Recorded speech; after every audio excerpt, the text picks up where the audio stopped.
let us remember that DRC is one of the poorest countries in the world, and we have a lot of people starving in the DRC. And also, DRC is the richest country in the world in terms of natural resources. You understand? It's a paradox. Why is it that the richest country in the world in terms of natural resources is also the bottom 5 poorest countries in the world? Many people are fighting in the DRC for so many reasons. Just recently, you heard that the DRC wanted, or rather, they sued Apple, the company that makes computers and phones, for stealing, or rather buying minerals that are blood minerals, minerals that have been gotten in the wrong way from DRC. DRC, I told you, is the powerhouse of so many natural resources in the world. These computers, the camera I'm using right now, the motherboard is made using a special minerals. They are called the 3T. We have tungsten, I think we have titanium, and another T. It's 3 minerals with capital T, so they call them the 3T minerals, which are very rich and are so much on high demand. So Apple and some other phone companies have been coming to DRC and looting minerals from the DRC without the knowledge of the people, without the knowledge of the president, Felix Tshisekedi. And do you know why they are doing this? And do you know why they succeed? They succeed because, DRC is really fighting the bandits. DRC is fighting what we call the M23 rebels. And there's here with the M23 rebels, there's another case as well. So as the DRC is busy fighting the M23 rebels, people are busy looting their natural resources. So it's a strategy of destruction. Let's distract them and let's steal from them. This is happening, and it's so crazy, guys. It's so crazy and such a cruel strategy, So DRC, apart from suing Apple for stealing their products, DRC has always been in conflict with their neighbor. What neighbor? The DRC. Who is the Rwanda? But who is the president of Rwanda? Paul Kagame. Paul Kagame has always had tensions with the president of DRC.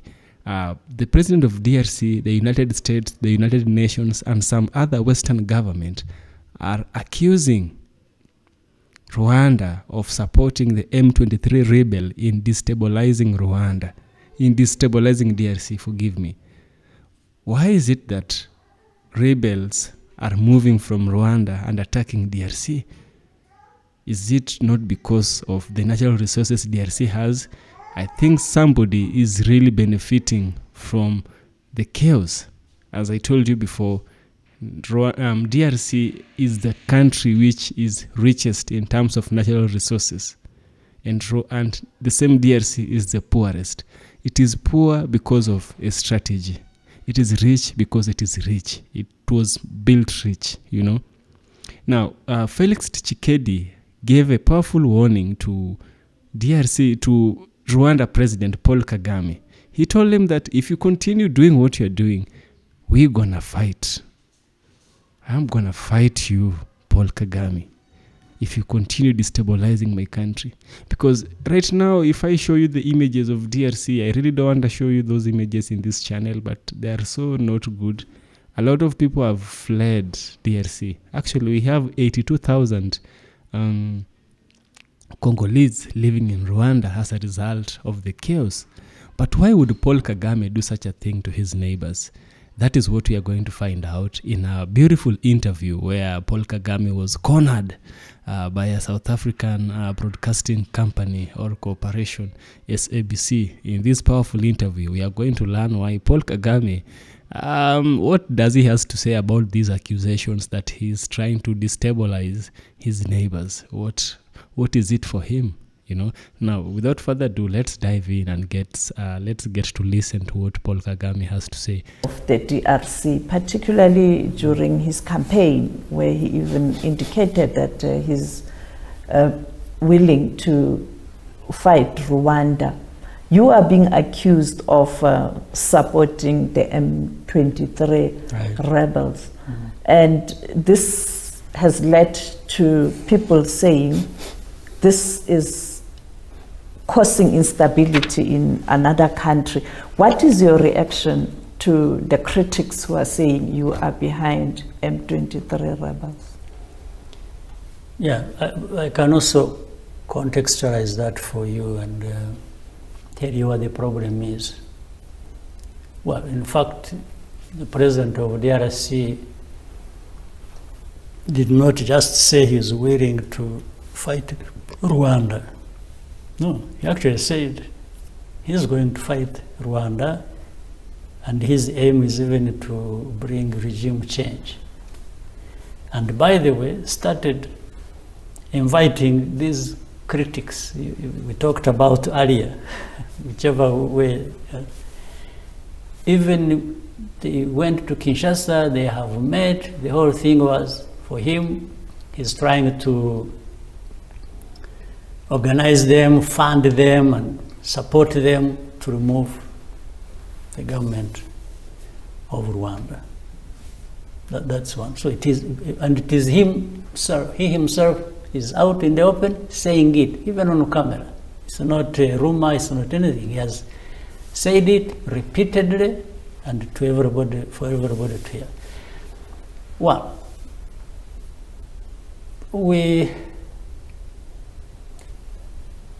you don't want to dismiss anything, but on one hand, we want to not take it seriously. He must be having issues that make him do or say that. But that's not a compliment. There are serious issues, maybe. But on the other hand, we don't want to take anything. Maybe he actually, and especially when we started seeing that he was organizing people and bringing them to Kinshasa, and that he has armed the FDLR. You know the FDLR? These are... I know the FDLR. The people, yes. He has armed them, given them everything they wanted. So he's using them to fight his wars against M23, against any other person he wishes to fight. So that starts becoming serious. We have had that serious problem of FDLR living in the DRC even before he became president. That's a different issue, but when he became the president, now he has openly and officially been associated with them and supporting them, and the aim is to cause problems here in Rwanda and along the lines FDLR is. And in fact, the fact that he embraces FDLR shows something else. And that is, and then alongside that, he has mobilized some countries, especially, I will not hesitate to mention. For example, if you see Burundi, the way it is involved in the DRC and in the fight alongside the forces of Congo against M23, it has this connotation of the history of genocide and the politics along ethnic lines and discrimination and even persecution and so on and so forth. So that's when we start seeing it as being very serious in as far as we are concerned. But also, if you look at the story of M23, before I answer the accusation that we support M23, people need to understand who that M23 are. It's not me to define them or talk about who they are. Let even independent people try and do that, and some of them have done it, as I have seen. M23, by the way, including that I asked President Tshisekedi face to face, whether he recognizes M23 as Congolese, or these are people who came from somewhere else, including Rwanda, and just found themselves illegally in Congo. His answer to me, and in the presence of other leaders, was that he recognizes these as Congolese. I'm just repeating it for record. He himself says these are Congolese. I said, fine. It was important for him to clarify that. Then, so if he says that these are Congolese himself, why can't he resolve the problems of his people, of his country, and when he's a leader? It doesn't matter how he becomes a leader, whether in the first or the second. That's not my business to judge. I'm not going into that.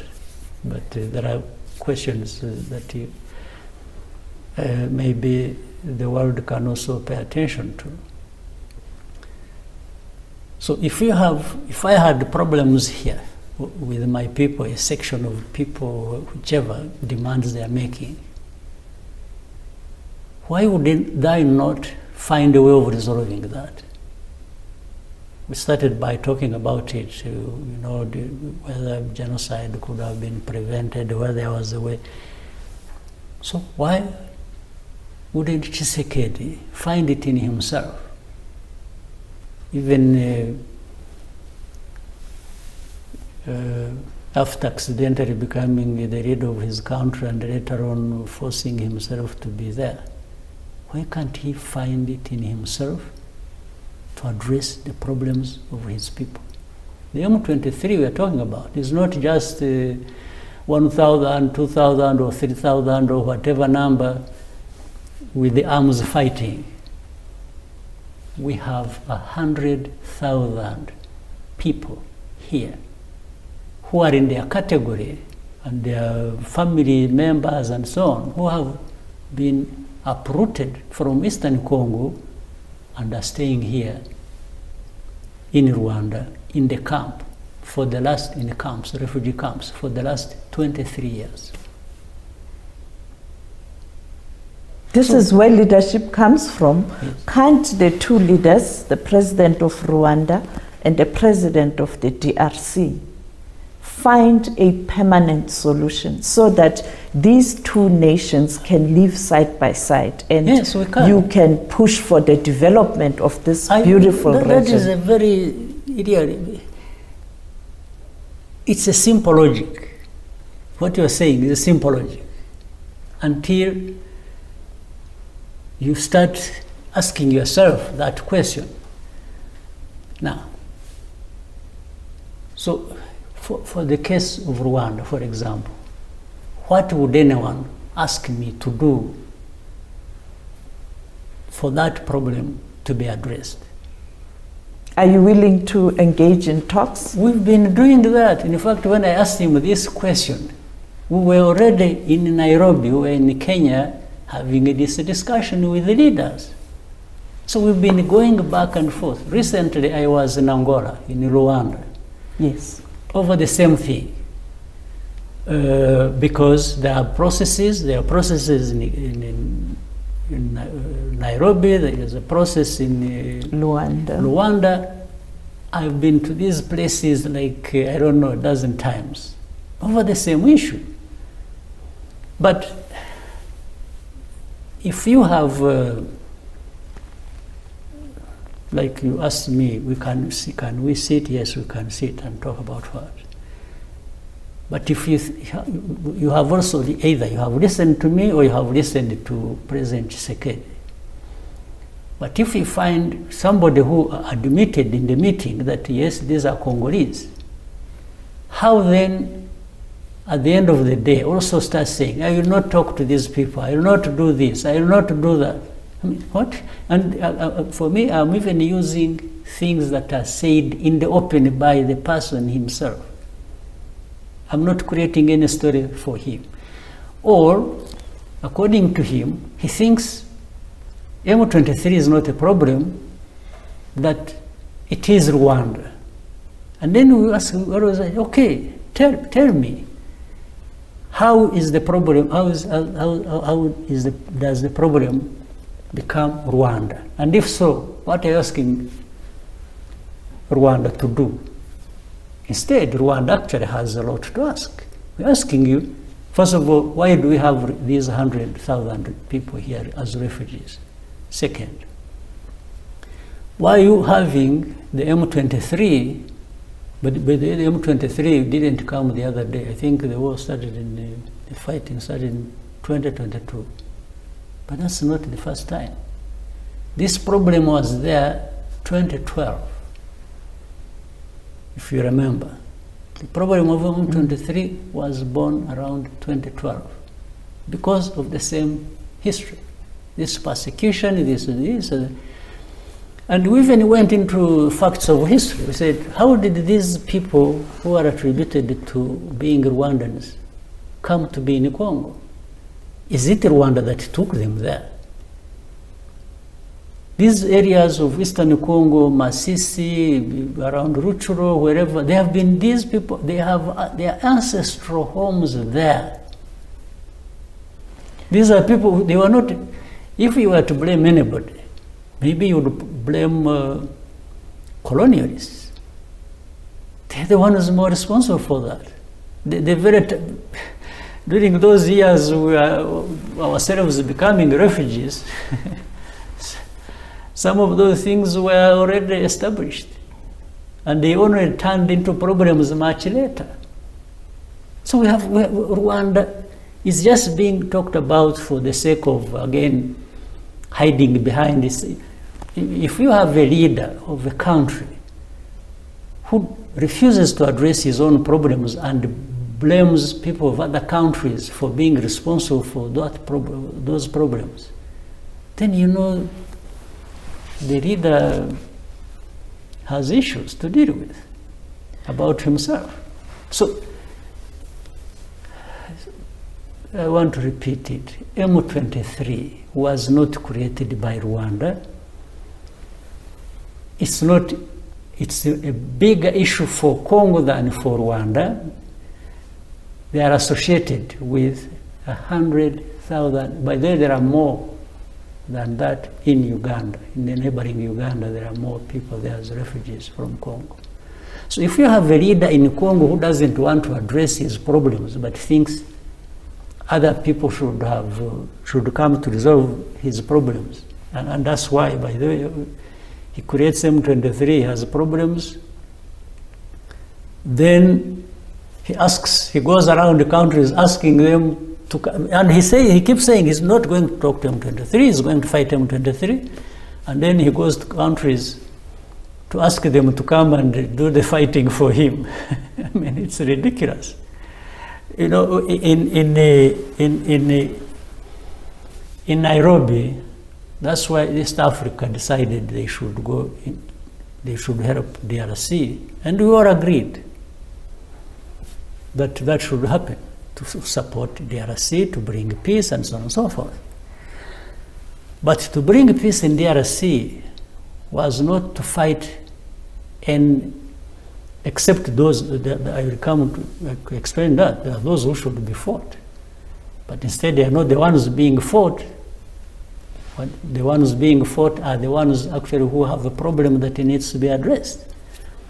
So the East African community sent a force, and the force was to stand in between the fighting forces so that a political process resolves the problem. But over time, the president of Congo decided, since this force is not here to fight M23, for me, that is the way I see it, then I want them out. When he was chasing them, he was already in SADC, asking SADC to come and replace the East African forces. and SADC came. So this problem, even now, that it has not been answered. Between East African forces and SADC forces, who was supposed to do what? Or why couldn't they even talk to each other to understand so that they help this country? But the way it happened was as if the East African forces should not be there. They are not doing what Tshisekedi wants. Therefore, SADC should move in and actually do what Tshisekedi wants. But now, between these two positions, what is the meaning? Or what is going to be the solution? How is peace going to come about when even these regions don't seem to work together or speak the same language? How? And I'm really asking this question again. Why couldn't there have been minimum, even conversation to understand each other, so that if one was making a mistake, maybe they could correct it, if the other, but they complement each other. This is, if people wanted peace, this is what should have happened. So maybe people don't want peace. And then finally on this, and this is unlike some of the countries we know. What is happening in Congo, in Eastern Congo? Let me summarize it. I mentioned to you FDLR that has been armed, that fights alongside and sometimes integrated government forces in the DRC.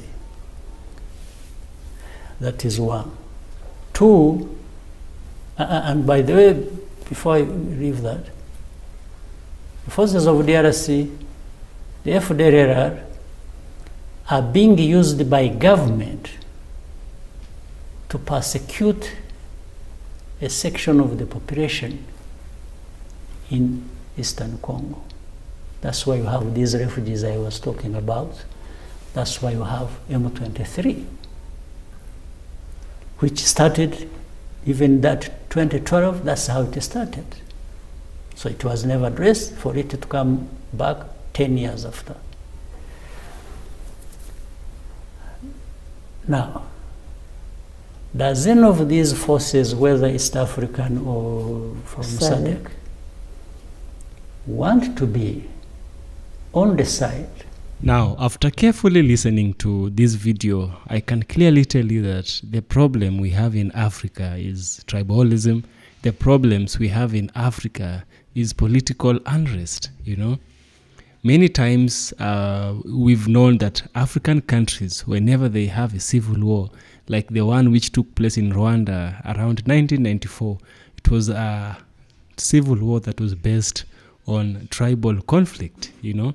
It was based on tribal wars when we had the two tribes, the Hutu and the Tutsi, clash with one another when the president termed one tribe to be cockroach, terming them as parasites that need to be gotten rid of.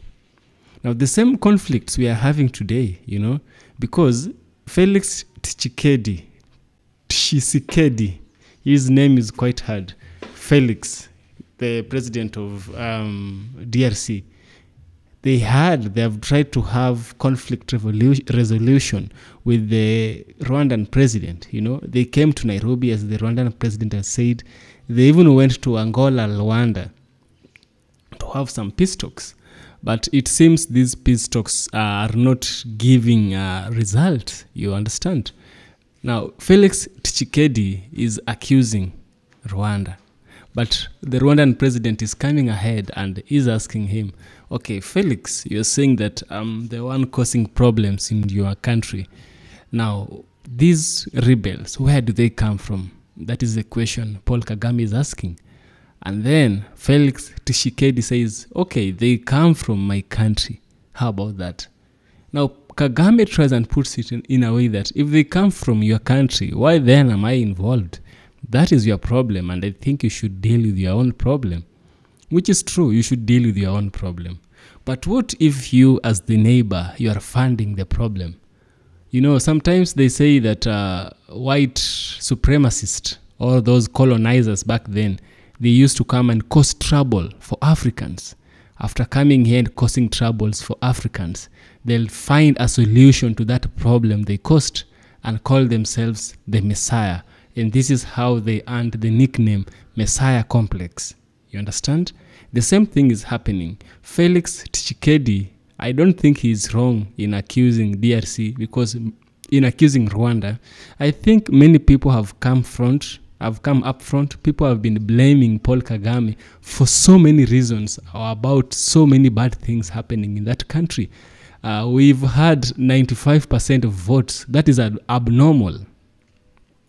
It's very abnormal. Considering how the people are living over there, considering how the opposition is treated, it's abnormal. You understand? And so a man who is clinging so much into power and who thinks that his neighbor will one day cause him to fall, will find a way to get rid of his neighbor so that he continues being in power. This is my perspective. After carefully listening and trying to understand why is this man being accused, and if he's being accused, he is only guilty when confirmed guilty. Until then, he is innocent. But in this case, these are Africans, and Africans, we have lives at stake. You know, it's not a child play. We won't say, let's try. No, life is not a rehearsal. Life is a thing that you do, and it happens at the real time, and it gives you result on real time. That is what these people should understand. The conflict we have in DRC has really destabilized the country. So many of those DRC people are suffering. Even here in Kenya, we have so many of people who from DRC. There's an estate not far from where I live. That estate is so full of the Congolese, you know. We know them from how they speak. When they speak, they had ba. For example, in Swahili, we can say, mama ya mtoto anakuja. They say, batoto ba mama ba nakuja. They add ba. And that is how we can clearly tell. But they also seem so different. You know, a person from another country will seem different. So I look at them and ask myself, what really happened? What really happened over there? Right now, Felix Tshisekedi is complaining about Apple and some other phone companies from stealing from them. Right now, it's also about the M23 rebels being funded by the neighbors. Africans should gather these problems and throw them away. Let's focus on the main goal. You know, what benefit do you have if you destabilize your neighbor? You have to understand that humans, we have expiry dates on this earth. That person who clings onto power thinking they live forever, they are wrong. No man lives forever. It is appointed unto man that he must die. It's written in the Bible. It is appointed unto man he must die. So the thought that you won't be there forever should make you more compassionate, should make you more understanding, should make you wise to understand those things we are clinging on won't help us. You want power. It's disturbing. It's very much disturbing when you come to think of it, how African leaders normally love to cling on to power until a rebellion leaves them, until another president from another country threatens to bring you down, is when now you began to think twice, to think things twice. Yeah. That was Paul Kagame. That was his argument. And what can we say? Is he right? Is he wrong in everything he says? I think God knows the truth. All we can say is speculations. But Felix Tshisekedi has a good reason to point him. Yep, he has a good reason, that guy. Until then, let's hope that there is peace in those two countries. Let's hope for a peaceful coexistence. Because now, being that DRC is a member of the East African community, Rwanda, no, I don't think Rwanda is part of the. I think Rwanda is part of the East African community. Now that we are belonging the same trade bloc, I think it's time we now look at one another as neighbors, as brothers, as one continent. Yep. DRC is rich. From the riches of DRC, we can all benefit from it. Yeah. These EFK original documentaries. If you like what I do, you know what to do. Kindly subscribe to the channel. See you in the next one.